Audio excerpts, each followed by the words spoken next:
This is my entire manga collection, and this is all the stuff I have yet to read. Now, if you don't know what I've been doing this past year, I've been going through my entire collection trying to read 100% of my manga by the end of the year. And as you can see by my whiteboard, I currently have 22 manga volumes left to read with a total of 35 days left in 2023. So I am ahead of schedule, but one problem is currently lying in my way, and that is a bunch of Osamu Tezuka manga to read. Now, Osamu Tezuka is one of, if not my favorite manga authors of all time. I love almost everything that I've read from him, but a lot of his stuff just takes forever to read. Some of his stuff can be slow burns, and if I want to stay on schedule, I've got to catch up on my Tezuka reading. Which is why this week I'm going to exclusively be reading Osamu Tezuka manga. I'm going to read as much as I possibly can, talk to you guys about what I'm reading, and talk a little bit more about this manga TBR challenge. So thank you for joining me on this week-long Osamu Tezuka binge. Hopefully you enjoy this video. If you do,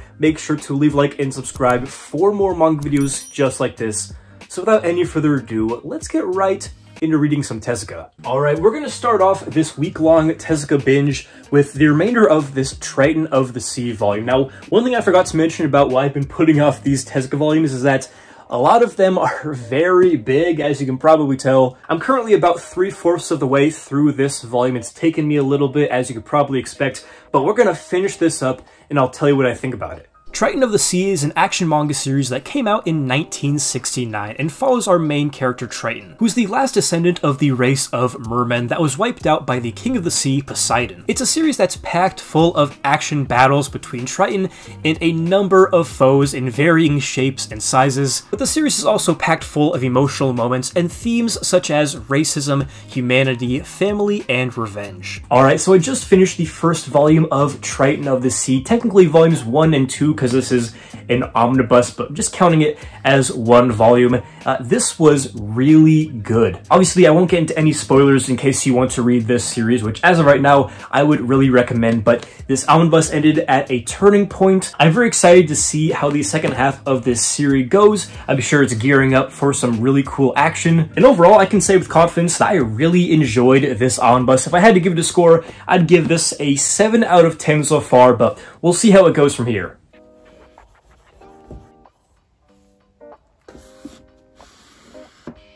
Alright, it is currently the day after I finished reading Omnibus 1 of Triton of the Sea, and I've just finished reading Omnibus number 2, volumes 3 and 4, so I've officially completed the series. And I really enjoyed this second volume. A lot of it was Triton, the main character, fighting off against these big monsters, these descendants of Poseidon, and it felt very reminiscent to something like a story straight out of Astro Boy, where Astro was fighting some big baddie, so it was a whole lot of fun, and the second half of this took a little different turn than I was expecting story-wise, but just a great ending to this series, and honestly, I would say it raised my rating for the series from a 7 to an 8. So now we're going to put back that and start off a brand new Tezuka series. We still have to read Wonder 3, The Crater, Barbara, Under the Air, Melody of Iron, and Swallowing the Earth. I think that since I've spent the past few days reading these big chunky omnibuses, I'm gonna go with something a little bit shorter, hopefully with Melody of Iron and other short stories. Now, Tezuka's short story collections in the past have been kind of hit or miss for me. On one hand, you have thing like A Clockwork Orange, which was one of my favorite things he's ever made. And then you have something like Storm Fairy, which wasn't bad, but something that really didn't hold my attention all too well. So hopefully this will be a good one. I like when his short stories are more founded in reality. I'm not sure if that will be the case for this volume, but let's go ahead, give it a read, and I'll tell you what I think. Melody of Iron is a short story collection that published from 1974 to 1975 and contains 3 stories. The main story being about a man whose sister marries a member of the mob. He breaks the oath and gets both his arms chopped off. Hell-bent on revenge, he masters telekinesis and gets 2 prosthetic arms to carry out his devious acts. It's psychological, super violent, partially inspired by The Godfather, and overall, just a very interesting read. Man, this was a really, really interesting read. Now, this says short stories. I believe there are 3 total stories. The first one takes up about half of the whole volume. The other 2 are, again, pretty short. But all 3 were very interesting, and like I had hoped, all three of them were basically rooted in reality, obviously with certain sci-fi and fantasy themes, but that's really the kind of content I love the most from Osamu Tezuka, so this is a high recommendation. Probably took me about an hour to read, so nice to have a break from, you know, getting through these big omnibuses. And honestly, this is probably up there with Clockwork Orange as one of my favorite Osamu Tezuka short story collections, or short story collections I've ever read, period. So with all that being said, I would give this an 8 out of 10. Absolutely loved it.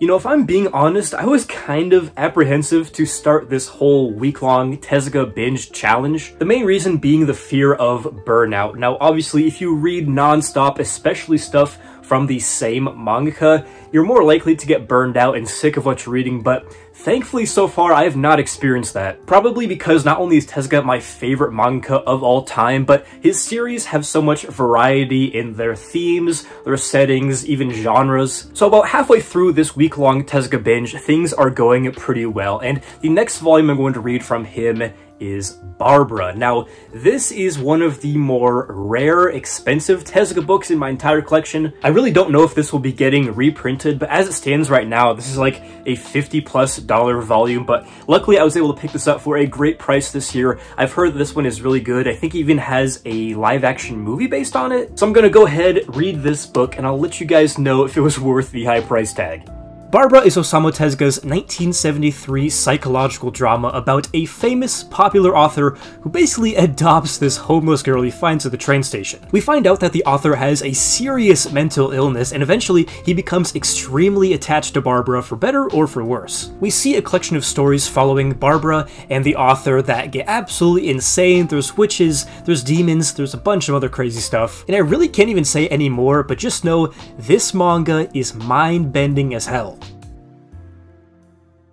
Alright, so I just finished reading Barbara, and this is one of those ones where I wish I could say, you know, just go out and read it, but unfortunately, that's not quite possible. But this was probably the best thing I've read this week on my Tezuka binge. Probably, honestly, top 5 or 6 Tezuka books or series that I have ever read, period. Tezuka takes kind of a deep dive into the meaning of art as well as obvious themes of human psychology, and has a lot of different things with like demons and witches and the occult. I mean, this book is crazy. So yeah, I cannot wait to check out the movie that is based off of this manga. If it's even half as good as this was to read, I'll be happy.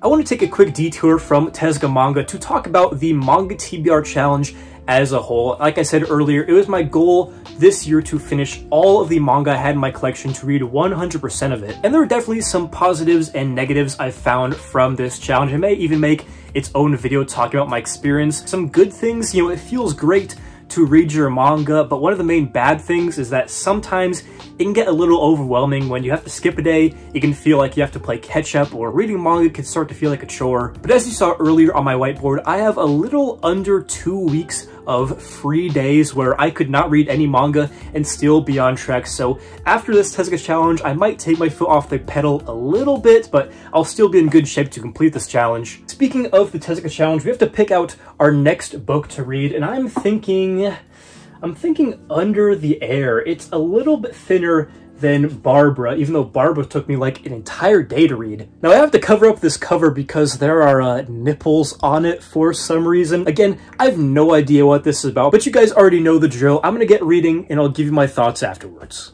Under the Air is a collection of Tezuka short stories from the early 1970s, spanning multiple genres from science fiction, historical fiction, western, and contemporary drama, all of which put humanity under the microscope and examine the duality of man. So you know how I just said that Melody of Iron was one of the greatest short story collections I have ever read? Well, to my surprise, Under the Air was actually a short story collection, and I didn't even know it, and believe it or not, I think I liked it even more. I mean, we've got some great stories in here, a couple of which actually start off like a story that Tezuka himself is telling about his life experiences that just derail into the ridiculous. And just the sheer variety of genres and different kinds of stories that are in this make it a commendable release all its own. I think that Tezuka was really fond of a lot of these stories, so it makes sense that they're so great. And as you can see, our selection of Tezuka reading is dwindling a little bit, which is definitely a good thing, don't get me wrong, but we still have yet to read Wonder 3, a very fat book, The Crater, another very fat book, and I think the last book besides that is Swallowing the Earth, which is not quite as fat, but still has a little bit of girth to it. I think that I'm just gonna bite the bullet and at least start reading Wonder 3, because if I keep putting this off, I will just never get to this one, so I'm gonna try to read at least one volume from this, and I'll give my thoughts after I finish it. Wonder 3 is Tezuka's sci-fi classic from 1965 that follows 3 aliens who are sent to Earth to judge the fate of humanity. The 3 aliens, known as the Wonder 3, are to observe Earthlings for a year, send their findings back to home base, which will determine if they drop an anti-proton bomb on the Earth. The manga also has an espionage side story that's full of action and dynamic paneling that make it a very thrilling experience. Not only is this manga full of action and suspense, but also a healthy amount of classic Tezuka comedy that gives the series an essence of playfulness and whimsy despite its very dire plotline. Alright, so I have just spent the past several hours reading the entire Wonder 3 omnibus, which is definitely not something that I intended to do, but here we are. I really enjoyed this 3-volume omnibus. After reading some more serious, down-to-earth Tezuka stuff, it was nice to kind of go to something more playful, and I did get through this omnibus a bit quicker than I thought I would, just because I was not expecting so much action in this book as there was, but it was all amazing. And overall, this was just another great Tezuka read. I would give this another 8 out of 10. I mean, throughout this whole binge, Tezuka just has not missed for me. But with Wonder 3 officially completed, that is going to wrap up this week-long Tezuka manga binge. Now, in total, I read 10 volumes comprised into 6 books, which I think is pretty efficient reading. And after it's all said and done, I am really glad I took on this challenge. I was a little bit worried that I was going to get burned out or bored of reading, you know, the same manga's material, but this is just a testament to how diverse Osamu Tezuka's series are that I was fully entertained the entire time. It was also very satisfying to check off one of the biggest roadblocks remaining in my TBR challenge. You know, getting through all this Osamu Tezuka manga has really made this whole challenge seem so much easier to complete, whereas now I can kind of take my foot off the gas a little bit, not read a manga volume every single day if I don't have the time, and just kind of coast into the new year having read all of my manga. But that is going to do it for the video. Hopefully you guys enjoyed coming along with this manga reading journey with me, and you enjoyed the video. If you did, make sure to leave a like and subscribe for more manga videos just like this. So yeah, this has been the Prom G. Hopefully you enjoyed the video, and as always, hope to catch you in the next one.